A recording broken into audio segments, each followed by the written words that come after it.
Vážení přátelé, já vás zdravím u dalšího dílu Digitalku a mým dnešním hostem je můj dlouholetý kamarád, přítel prakticky, člověk, kterého si v oboru velmi vážím, Jurek Koliš, šéfredaktor TV Kompasu a v podstatě známá mediální tvář, řekněme si to. Ďakujem za pozvanie. Ešte by som dodal, že som síce šéf-redaktor, ale v princípe som jediný redaktor, takže je super šéfovať sám sebe. To už nikoho nepálí. Juro, ty jsi dlouholetý kolega. Chodíme spolu na různý povídání, prostě na kávičku a tak dále. Jsme víceméně jako takový babky. Zcela logicky jsi byl jeden z prvních lidí, který jsem se zkrátka rozhodnul pozvat. A právě jsem tě chtěl představit. Ty naše zkušenosti z pohledu délky, jako jak dlouho v těch médiích jsme, tak jsou dost podobný. Takže záludná otázka hned na začátek. Proč jsi se na to ještě nevykašlal? V princípe asi by som mohol odpovedať, že ničomu inému nerozumiem, ale nebola by to tak úplne pravda, ale bol to jeden z motívov. Naozaj je veľmi ťažké v dnešnej dobe zmeniť obor, zvlášť keď si niečo vyštudoval, niečomu sa venuješ a niečo ovládaš. A naozaj paradoxne mám pocit, že tých expertov, ozajstných expertov na mediálny trh v Českej republike a na Slovensku by sme napočítali na prstoch jednej ruky. To znamená, to je moja motivácia zostať v obore, pretože keď už ho aspoň trošku ovládáš, tak nerad sa toho vzdávaš. No a jak ty ses vlastně k tomu dostal? Protože lidi, kteří už nějaký rok sledujou tu mediální branži, tak si tě právě pamatujou jako jednoho z lidí, kteří prošli tou značkou Radio TV, byl jsi tam teda několik let šéfredaktorem, pak jsme vlastně, tam jsme se poznali blíže v Internet Info, kde tehdy za Honzu Simkaniče a za Aleše Miklíka šéfoval nám Honza Potůček. Teď máš teda svůj projekt TV Kompas. Tak co tě vlastně táhlo k té branži, protože my jsme si povídali v prvním díle o mně a teď jako, jak ses vlastně k tomu dostal ty? Ja som to mal také veľmi zvláštne z počiatku, pretože ja som pôvodne a prapôvodne inklinoval k športu. Dokonca som 10 rokov strávil v hokejovom klube slovenskom, bratislavskom HC Slovan Bratislava a myslím, že to bolo 16 rokov som strávil na Slovenskom hokejovom zväze, paradoxne. To o mne málo kto vie, zvlášť v týchto končinách, ale moje pôvodné profesné zameranie bolo úplne iné. To znamená, pôvodne som bol športový reportér a dokonca mám za sebou aj krátku kariéru v slovenskej televízii, v športovej redakcii, kde som, tá kariéra nebola až tak krátka, ale v princípe, kde som takmer 10 rokov viedol špeciálne projekty. To znamená, kedykoľvek bolo MS v hokeji, MS vo futbale alebo olympiáda, tak ja som bol ten, kto riadil online web k tejto udalosti v tom čase. Takisto som sa venoval prekladu. Napríklad som lokalizoval oficiálny web olympiády v roku 2004. To sú už dnes všetko také veľmi dávne doby, ktorými sa moc nechválim, pretože keď to spomeniem, tak si na to už nikto nespomenie. To je naozaj pravek. Ale tie médiá mi prišli aj týmto smerom, že ja som v princípe stále inklinoval k tomu, že by som bol nielen za klávesnicou, ale treba za mikrofónom. Tak som pár rokov strávil aj za rádiovým mikrofónom v komerčnom rádiu. A môžeme tie rádia klidne menovať. Áno, presne tak, ale je to také zvláštne, pretože tie médiá už neexistujú prakticky. To nevadí. Značka slovenskej televízie síce teraz oživla, STVR, áno, no, je to STV v rámci STVR taktiež, ale tak. Keď si pozrieš reportáže, tak už sa identifikujú ako slovenská televízia dnes. To je dané tým, že ešte vlastne nemajú svoju vlastnú identitu, ale to je na iné povídanie. Ale k médiám som sa dostal vlastne takýmto spôsobom prirodzene, ale teraz som si spomenul, čo bol ten primárny motív, prečo som vlastne začal riešiť médiá.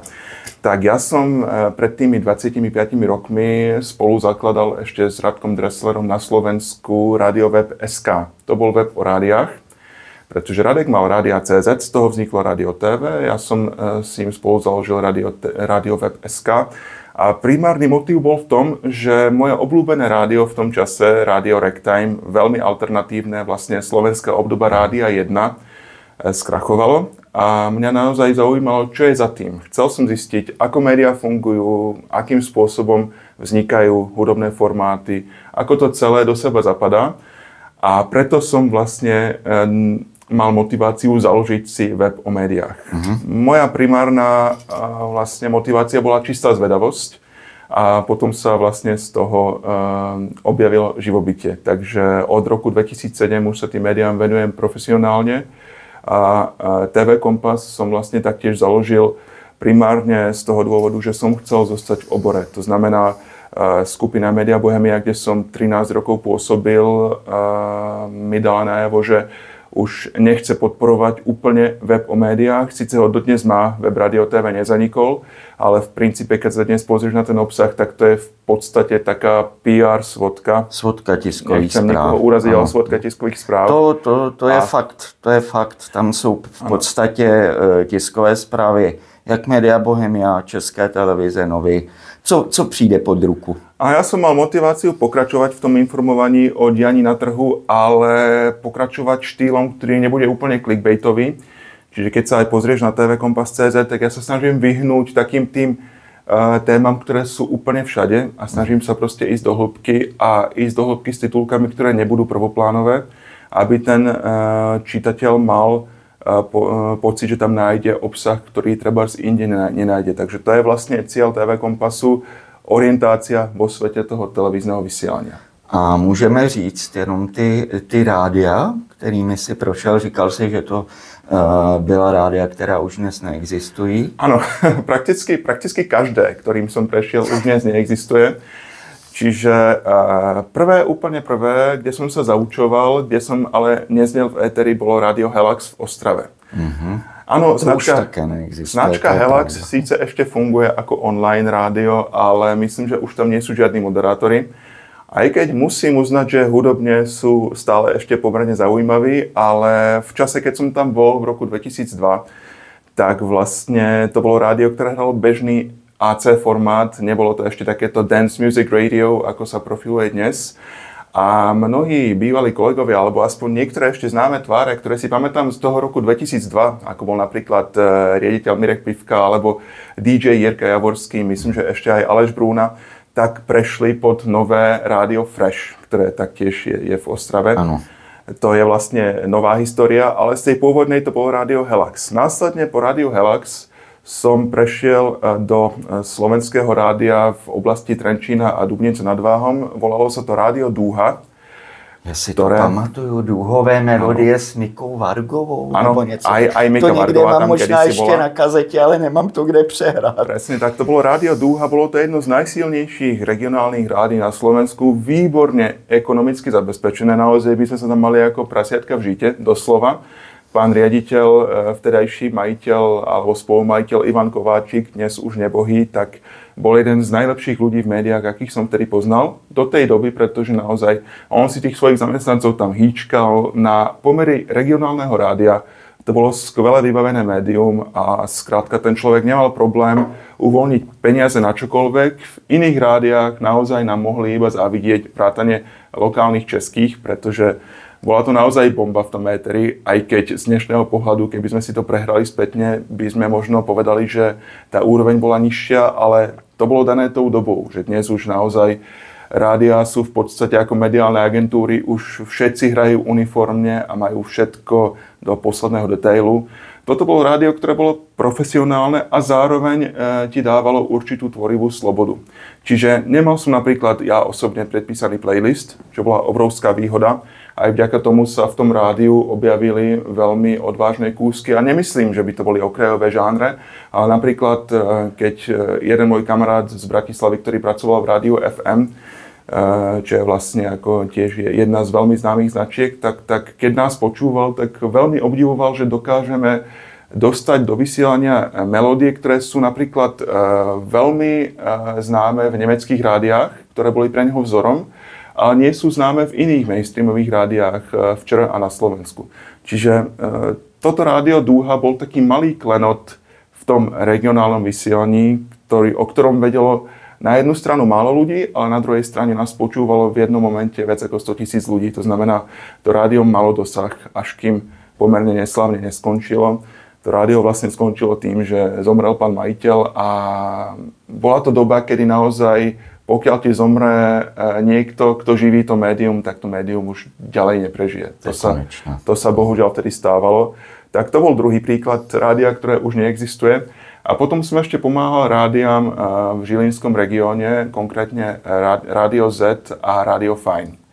V Rádiu Z bol tiež jeden z výborných ľudí, na ktorých rád spomínam, pán Milan Vendrínsky, ktorý bol taký miestny magnát. Mimochodom, ak si dobre spomínam, tak to bola veľmi, veľmi dobrá známosť pána primátora Slotu. Ten je síce neslávne známy svojimi excesmi, ale mal okolo seba ľudí, ktorí boli pomerne schopní a pán Vendrínsky bol jeden z nich. A naozaj veľmi dlho v tom regióne živil Rádio Z, ktoré následne potom aj kúpili ľudia okolo Radima Pařízka a vtedy skupiny GES. Čiže to rádio vlastne skončilo v momente, keď sa skupina GES rozhodla stiahnuť zo slovenského trhu a tým pádom stiahala zo sebou aj to rádio. Čo je zase úplne bežný a v momente, keď investor prestane investovať, tak investícia končí. Čiže toto bola tá moja anabáza v tých rádiách a potom sa už tá moja kariéra uberala viac k tomu písaniu a k tomu pôsobeniu v hokeji. Mimochodem Radim Pařízek už je taky nějaký rok na věčnosti. Radim Pařízek, myslím, že v roku 2020 zomrel po komplikáciách s operáciou. A bola to taká na jednej strane veľmi kontroverzná a na druhej strane veľmi pokroková postava toho českého éteru, pretože aj keď pôvodne nemal pán Pařízek veľmi dobrú povesť, nebol veľmi obľúbený, tak musím povedať, že je veľmi obdivuhodné, čo následne dokázal na tom trhu, keď založil firmu Digital Broadcasting a začal vlastne výrazne tlačiť nielen tú televíznu digitalizáciu, ale aj tú rozhlasovú, že vlastne vďaka nemu majú české radiokomunikácie veľmi zdatného konkurenta a preto sa ani nemajú navzájom veľmi radi. Otázkou je, jestli spíš české radiokomunikace nemají konkurenta díky Nově. Alebo tak, presne tak. Bůh ví, jak to tehdy bylo. I to jsem vlastně, jestli můžu udělat jenom menší odbočku, chtěl vlastně probírat v tom svém povídání, protože v podstatě my, jak jsme to sledovali jako novináři, tak před těmi 13 lety, kdy vlastně Digital Broadcasting vstupovala do toho oboru vysílačů, tak v podstatě tehdy byla potom regionální síť 7, kde byly programy České televize. Byla to vlastně síť, kde mohli právě zájemci naladit ČTVADčku. Dokonce myslím, že tomu hovoril 1A. A potom, teď už snad o tom můžeme hovořit, protože Nova má jiné vedení než tehdy, ale víceméně na truc, dá se říci, si Nova zajistila vybudování multiplexu, kde jsou šířeny její klony. Áno, presne tak. Paradoxně je tam Nova ve větší obrazové kvalitě než u radiokomunikace. Áno, Nova si v podstate vytvorila zadné dvierka, nazvime to tak. A ja, čo mám informácie z trhu z minulosti, tak naozaj kedysi boli české radiokomunikace hegemón a práve pán Pařízek, pôvodne ešte s pánom Vladimírom Železným, neskôr už s Novou, bez Vladimíra Železného, vytvoril tomuto hegemonu protipol. A viem, že z počiatku to nerobilo vôbec dobrú krv, kde si myslím, že už sa tie vzťahy trošku ustálili a že aj vlastne potomkovia pána Pařízka nielen, že tú firmu zachovali, ale dokážu ju naďalej rozvíjať, čo je veľmi pozitívne, pretože častokrát sa stane, že keď naozaj nešťastie zomrie majiteľ toho média, čo si ja pamätám z minulosti v tom rádiu Dúha, tak obvykle to médium potom už naozaj stagnuje a končí. Ale táto spoločnosť nielenže prežila, ale pomerne slušne sa rozvíja aj v tej oblasti DAB+, a vlastne v oblasti šírenia signálu. A je to dobré, pretože bez tejto firmy si myslím, že by tá česká digitalizácia bola výrazne komplikovanejšia. A tí klienti, ktorí dnes do tej terestriky vstupujú v podstate v obrovských počtoch, že naozaj každý multiplex je dnes skoro vypredaný, tak by museli platiť výrazne vyššie ceny než predtým. No a ty jsi mi vlastně teďka krásně nahrál, to byla jedna z otázek, na kterou jsem se chtěl zeptat. Jak vlastně vnímáš to obrovské množství těch broadcasterů, jak už teda zaběhnutých, tak opravdu na tom poli úplných nováčků. Co si jako o tomhletom myslíš? Proč to vlastně i třeba, neříkám Nova s Primou, tam ty zájmy jsou jasný, ale proč třeba přicházejí takový projekty, jako je A11, jako je OKTV, a proč si myslej, že zkrátka oni uspějú? Ja by som to povedal jednoducho. Naivita je krásna vec a bez naivity by nevznikli niektoré veľmi slubné startupy, ktoré napríklad následne, keď to poviem napríklad na americkom príklade, tak Elon Musk by nelietal do vesmíru, keby nebol naivný. V podstate. V princípe ego a naivita poháňa človeka do sfér, do ktorých by inak nevstúpil, čiže nevždy musíš fungovať rozumovo. To je prvá vec. Zároveň, keď nefunguješ rozumovo, tak veľakrát neúspeješ. To je druhá vec. To znamená, u tých nových projektov sa obávam, že mnohé prišli na trh už v čase, keď ten trh je saturovaný. Jednoducho, povedzme to otvorene, Nova s Primou v momente, keď si vytvorili vlastne už desiatky kanálov doplnkových, tak je zjavné, že s novou značkou im nemáš šancu úspešne konkurovať. To je príklad televízie A11, to je príklad aj Sporty TV, to je príklad OKTV. Sú to televízie, ktoré štartovali na tom veľmi takom entuziazme tej vlne toho, že televízia je veľká vec a my sme tí, ktorí uspejú, pretože si veríme. To na jednej strane je ako veľmi dobrá energia na štart, ale potom už prichádza stagnácia, čo vidíme u všetkých troch projektov, že keď začínali, tak bol okolo nich ten mediálny hype, písalo sa o nich, ľudia boli plní očakávania. V momente, keď už sú zavedení, tak už to očakávanie sa vytratilo a tie televízie naozaj majú problém aj podľa výsledkov sledovanosti zaujať významnejšiu porciu divákov. A obzvlášť smutné je to v prípade televízie A11, ktorú štartovala pomerne rozvinutá mediálna skupina. Mali časopisy, mali, myslím, regionálne periodika.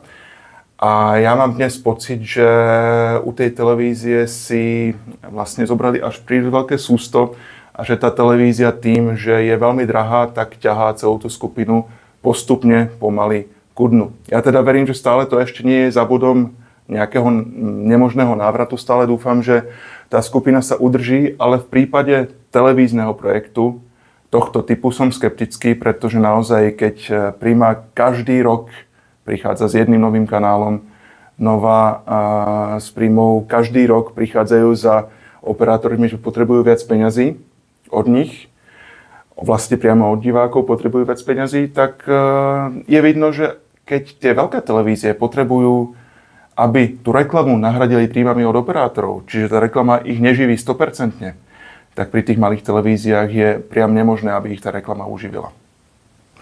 Takto to vnímam, že tieto televízie naozaj môžu nejakú dobu vydržať, ale neverím tomu, že sú tie projekty aspoň v terestrike životaschopné dlhodobo. Já si říkám, že vlastně v mém případě teďka letos v roce 25, nějakých 18 let praxe, ty už jsi v tom přes 20 let, že kolik už jsme těch projektů zažili a on to pořád někdo zkouší. Áno, veď keď si spomenieme ešte na dobu analogovú, ty si spomínal, neviem, či to už bol tento podcast alebo minulý, si spomínal pána Marka Kindernaja, pardon, nie pána Marka, ale pána Martina Kindernaja. Pán Marek Kindernaj je šéf O2 TV Sport a pán Martin Kindernaj bol ohromný priekopník. Málo kto si dneska spomenie, že vlastne nebyť pána Martina Kindernaja, tak neexistuje Nova Sport napríklad, pretože v princípe pán Martin založil najskôr televíziu Galaxie, následne televíziu Galaxie Sport. pričom mu výborne sekundoval pán Hojger, Jiří Hojger, v roli neskoršieho majiteľa a riaditeľa a inak výborného človeka taktiež. A jeden z typů na toho, koho bych si mohl pozvat. Díky, Juro. To som ti práve chcel dať tiež ako tip, len som na to minulý podcast zabudol, takže tu ho máme. A vlastne televízia Galaxie Sport ukázala, že športový obsah atraktívny má zmysel, aj keď ho nerobí veľký hráč. Pretože vďaka televízii Galaxie Sport si veľkí hráči ako Nova a Prima uvedomili, že tieto produkty majú zmysel a potom sa už do toho pustila O2 TV, následne Nova sa do toho pustila fakt vo veľkom a dnes máš Nova Sporty, ktoré prinášajú to najlepšie, čo v tom športovom svete je. Čiže aj u toho pána Martina Kinderna zauradovala tá naivita, že televízia musí fungovať, že skrátka jedna Nova a jedna Prima nestačí a treba prísť s alternatívou. Tá alternatíva následne tu bola aj v podobe televízie TV3. Otázkou je, prečo to vtedy nevyšlo a napriek tomu to dnes ešte niekto skúša. No vtedy to nevyšlo kvôli tomu, že bola doba analogová a vysielať celoplošnú analogovú televíziu popri Nové s Primou a 2 programoch Českej televízie už nešlo. Nebolo dosť frekvencií. Dnes tu máš ale digitálnu televíziu, ktorá dokáže hostiť desiatky televízií a teraz si všetci povedali, tak keď už tie frekvencie sú, tak poďme do toho, tentoraz už to zafunguje určite. Lenže podcenili to, že Nova s Primou jednoducho sa konkurenčne obrnili obrovským počtom doplnkových staníc. A v momente, keď má divák 10 staníc Novy a 14 staníc Primy, tak naozaj v tomto množstve je veľmi ťažké si všimnúť vôbec nejakú novú televíznu značku a prilúd k nej, napríklad k tej A11 alebo k televízii OKTV. Ten divák ju nájde, keď prepína náhodou bezcielne, ale nemá dôvod sa k nej pripnúť už tak, ako sa pripol k Nové a k Prime. Tak a teď, aby ten podcast byl hlavně o tobě, protože má to být díl věnovaný tobě nejenom jako novináře, ale jako člověku, tak mi řekni, ty máš teďka teda TV Kompas. Ano. Jak se TV Kompasu daří, zejména se chci zeptat, jestli to hodnotíš jako dobrý krok, že si šel do toho vlastně jako one-man show a jak vidíš víceméně nějakou jako budoucnost toho projektu? Tak ja som v tom roku 2018 stál pred veľkým rozhodnutím, pretože ten koniec toho webu Radio TV nebol plánovaný. Dostalo sa to ku mne v priebehu jedného víkendu a v piatok ešte si šéfredaktor v pondelok už fakticky vie, že nebudeš. To znamená, stál som pred rozhodnutím, či urobím krok, ktorý urobil napríklad Honza Potůček alebo Vašek Sokor, výborní ľudia, ktorých si veľmi vážim, ktorí od toho novinárskeho sveta prestúpili do sveta PR. Aj keď Honza Potůček, musím povedať, že u mne manévruje v oboch svetoch, ale v princípe platí. A to ti potvrdí každý, kto odišiel z novinárskeho sveta, že v momente, keď raz prestúpiš, tak už nie cesty späť. To znamená, stal som pred rozhodnutím, či skončím ako novinár a prejdem pod PR agentúru a budem v podstate už posúvať témy iným novinárom, alebo či pokračovať ešte v tom obore ako novinár.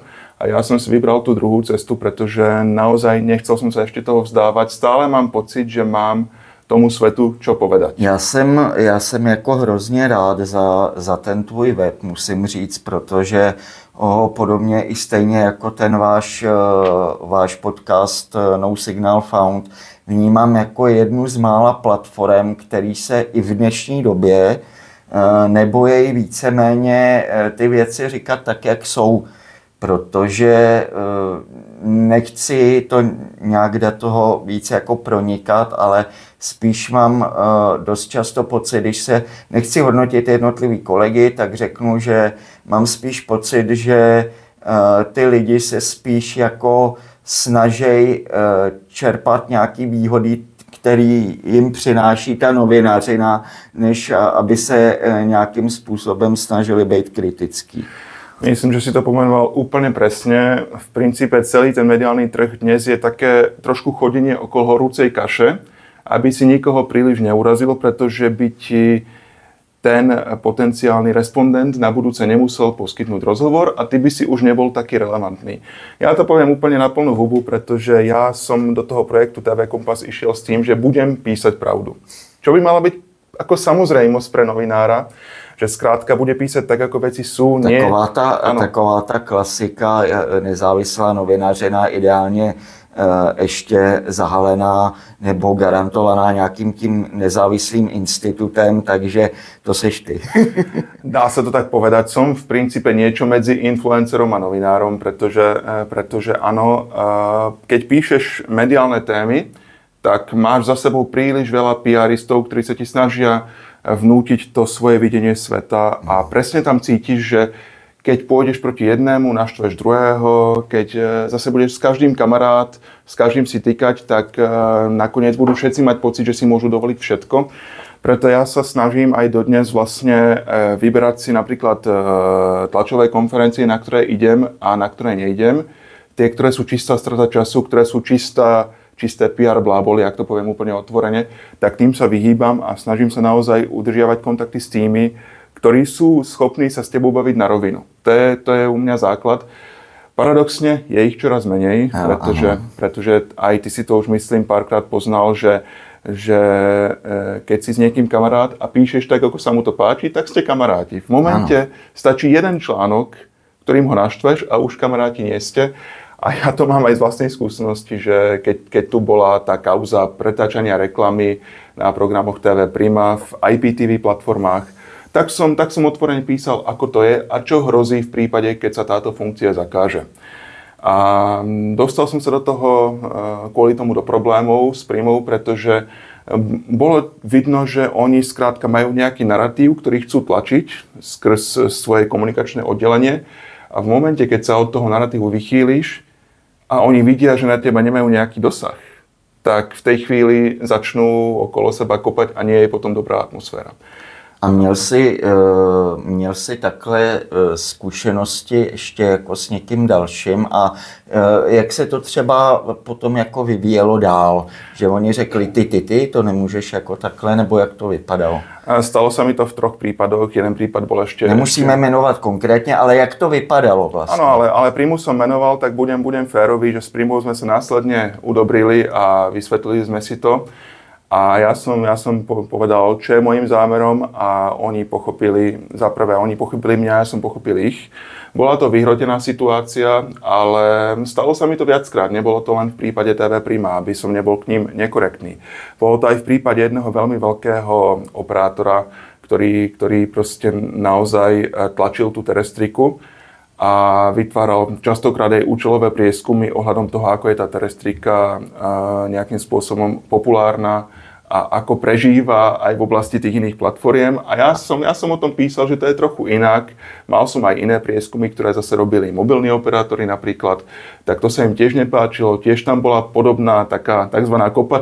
Kopacia reakcia, že my ti pohrozíme, toto nerob. Nakoniec sme sa tiež nejakým spôsobom udobrili, ale najhoršie na tom celom je, keď si to už načal, že vlastne ako ten trh funguje, si vlastne vnútorne uvedomiť. Budem písať naďalej tú pravdu, budem písať naďalej riskantne, alebo sa trošku nejakým spôsobom umravním a budem písať iba to, čo sa všetkým páči.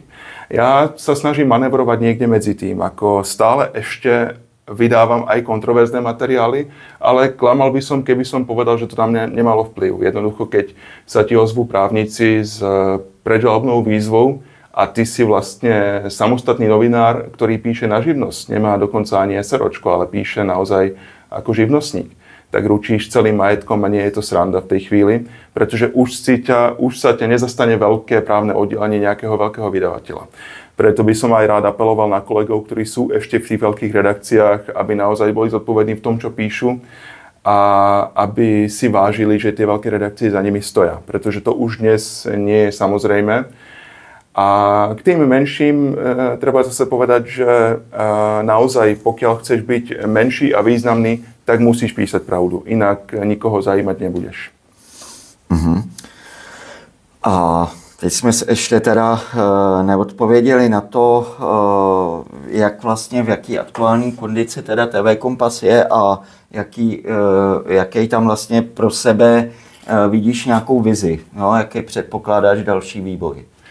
Prvé roky boli ťažké, prvé dva najmä boli veľmi ťažké, pretože prídeš z webu Radio TV, kde vydáš akúkoľvek drobnosť a má to 1000-1500 videní, prídeš do nového webu, ktorý si to publikum musí teprve vybudovať. Čiže v TV Kompase som začínal na 150-200 čítaniach za článok.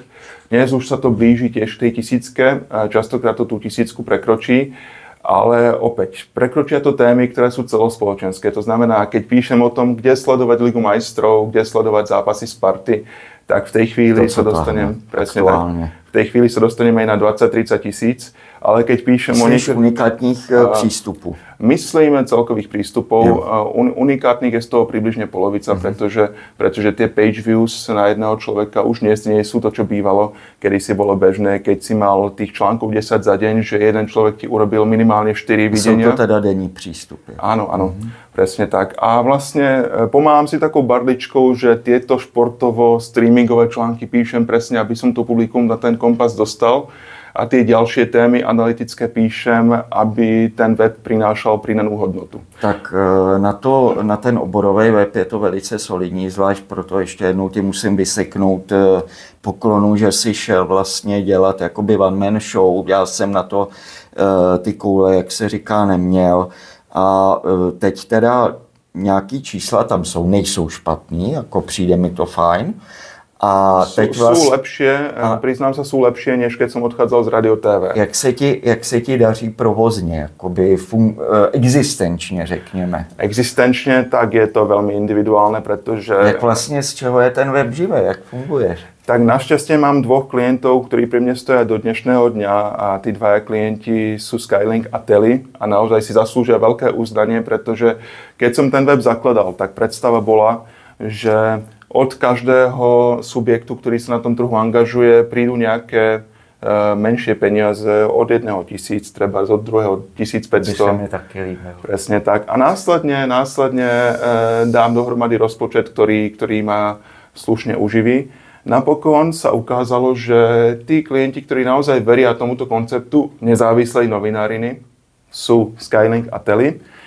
A všetci ostatní, tam je to potom už individuálne v tom, že keď máš veľkú korporáciu, či už mobilného operátora, televízneho operátora, tak tie firmy sa niekedy boja spojiť to meno s tvojim projektom, pretože je na ich pomery príliš malý.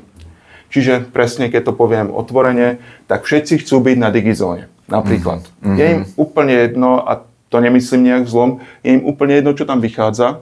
Dôležité je, že je to najčítanější. Což ale teda, když už se z Digizony zeptal, tak na rozdíl od doby, kdy jsme tam byli my dva, tak teď už je z Digizony pouze vlastně, když to řeknu pejorativně, podstránka lupy. Ano, vlastně ale je to dobře tematická příloha. Ale napríklad je tam významný človek Filip Rožánek, ktorý naozaj aj vo verejnoprávnych médiách má veľmi dobrý kredit a vidím, že keď on píše napríklad o koncesiách, keď píše o Rade ČT, keď píše o týchto verejných veciach, tak sa v tom výborne vyzná. Ty analytické články, to zase já se v tom vůbec neorientuju a klidně Filipovi zapochlebuju, že i já se tam lecos dozvím. Presne tak, ale potom, keď premostím, keď sa týka niečo technologických článkov, keď sa týka streamingu, keď sa týka napríklad fungovania toho trhu operátorov, tak oveľa lepšie texty nájdem na iných zdrojoch než na Digizóne, napríklad aj u teba na Mediaguru. Presne tak. No a ja na TV Kompase. Je to tak, ale v princípe naozaj to myslím vážne. Filip je výborný na určitú tematiku a vlastne každý z nás je výborný vo svojej oblasti. Každý z nás je silný v niečom inom, čiže my sa výborne doplňame, ale ako som povedal, tie veľké korporácie to berú tak, že sa pozrie súšne na tie čísla, kto je najčítanejší, kto nie, a skrátka tam idú. A v princípe potom ako občas, keď sú nejaké kontroverzie, ako keď bola tá reklama ohľadom pretáčania reklamy, tak naozaj všetci išli ku mne. Ja som videl obrovské nárasty vtedy v návštevnosti a dokonca tam tá PR bota, ktorú Prima spáchala voči mne vtedy, To bol tzv. Streisand efekt, že oni vlastne tým, čo urobili, tak mi prihrali ďalšie desiatky tisíc čitateľov, ktorí by v živote ten TV Kompas neobjavili. Ja som tedy aj povedal úprimne vlastne hovorkyni TV Prima, že v princípe vlastne ďakujem za to, čo urobila. Že ti udelali vlastne reklamu. Pretože presne to bola presne taká hlúposť, taká bota, že skrátka ma tým zviditeľnili a spopularizovali a v princípe áno, ťažím z toho dodnes. Ale áno, čo sa týka ďalších klientov, čo sa týka treba z tých veľkých firiem, ktoré s tebou jednajú o tej spolupráci, tak vždycky to končí u tej otázky, koľko máte čitateľov a prečo nie ste ako Digizone. A ja vysvetlím, no nie sme ako Digizone kvôli tomu, že Digizone je na trhu takmer 20 rokov a kedy si ho tvorila niekoľkočlenná redakcia, naozaj my sme tam boli v jednom čase 3 až 4. Áno. A skrátka niečo iné je robiť one-man show, niečo iné je robiť Digizone. Takže preto nie sme Digizone a poviem to úprimne, keby aj Digizone bola tak úspešná ako za našich čias, tak by nebola pod stránkou Lupy, ale fungovala by samostatne. Tým nechcem povedať, že je neúspešná. Nie je veľmi úspešná v tom, napríklad, čo robí Filip Rožánek, tak to robí veľmi dobre, ale samostatne ako mediálny projekt sa už neuživí. Musí byť vlastne pripnutá k technickému webu, ktorý ju v princípe zachránil. Nebyť Lupy, tak Digizone by dnes už neexistoval. To je holá pravda. Tam je, aniž bych to chtěl nějak hodnotit, tak tam je vlastně obrovská výhoda v tom, že ten obsah z té Digizony se na tu Lupu vlastně překlápí. Jo. Takže já s oblibou říkám, když jsou takhle úspěšný weby, že každý ten text je tam odsouzený k úspěchu. Áno, a ďalší unikát vlastně Lupy je ten, že mám niekedy pocit, že nech tam vydáš čokoľvek, tak ten čitateľ si to rád prečíta. Oni radi klikajú úplne na všetky texty. Čo je unikátne a naozaj stálo to 20 rokov úsilia, to neprišlo samo od seba. Čiže ten kredit tej Lupy je obrovský, kredit Digizone ako značky taktiež. A ja sa pokúšam zase s tým Kompasom mať kredit aspoň v tej komunite tých špecialistov, ktorí naozaj vedia, a to mi priznali potom aj ľudia z Primy, mimo záznam samozrejme, že naozaj vidieť, že v tých analytických textoch na TV Kompas sú informácie medzi riadkami, ktoré sa ostatní kolegovia boja povedať napriamo. To znamená, ja naozaj sa snažím ešte stále písať jednoznačne tak, aby ten čitateľ nevidel iba tie PR materiály, ktoré sú naozaj odkonzultované na 50 rôznych flekoch v korporáciách, aby tam bolo každé slovo presne dané, že sme veľmi úspešní a nepripustíme slabosť, nepriznáme nikdy žiadny neúspech. Ja napíšem, ako je to naozaj a samozrejme nejdem po nikom už konkrétne, ale píšem všeobecne, že je to tak a tak, pretože keby to bolo takto, tak sa nestane toto. Napríklad poviem to vlastne v zahraničí. Keby Disney Plus naozaj bol tak úspešný, ako tvrdí, tak by sa nemusel zlučovať spoločne s Hulu, aby vykázal zisk. V princípe platforma Disney Plus naozaj bola v hlbokých stratách, všetci sú v ohromných stratách, všetci ale tvrdia, že s tým počítali a jediný, kto sa smeje z vrchu, je na nich, to je Netflix. Čiže toto sú v podstate také pravdy, ktoré bohužiaľ treba napísať priamo, inak by to nefungovalo. A inak by ma to ani nebavilo, keby som musel písať nejaké prefabrikáty. No a teď si říkal, teda máš tam dva partnery, což je Skylink a Tele. Ano. A já můžu říct, že nějak z tohohle pohledu ten web nevnímám negativně, že to máš dobře postavený, že to jako není jakoby nějaká PR svodka jejich zpráv, ale je to na to, aby tě vlastně to uživilo? Relatívne. Poviem to tak, že pred covidom ma to živilo veľmi slušne, pretože mal som k tomu ešte ďalšie aktivity. Po covide sa ten mediálny trh, naozaj sa tá situácia zhoršila na tom trhu. Mnoho kolegov, možno nie, ale niektorí bývalí kolegovia dokonca zmenili obor, pretože už nebolo v tom mediálnom svete toľko príležitostí. Čiže teraz po covide, hoci sme 4 roky po covide, sa to stále ešte nevrátilo do úrovne, kde by to človek očakával. Ale som tvor prispôsobivý, takže naučil som sa fungovať aj s menším objemom peňazí.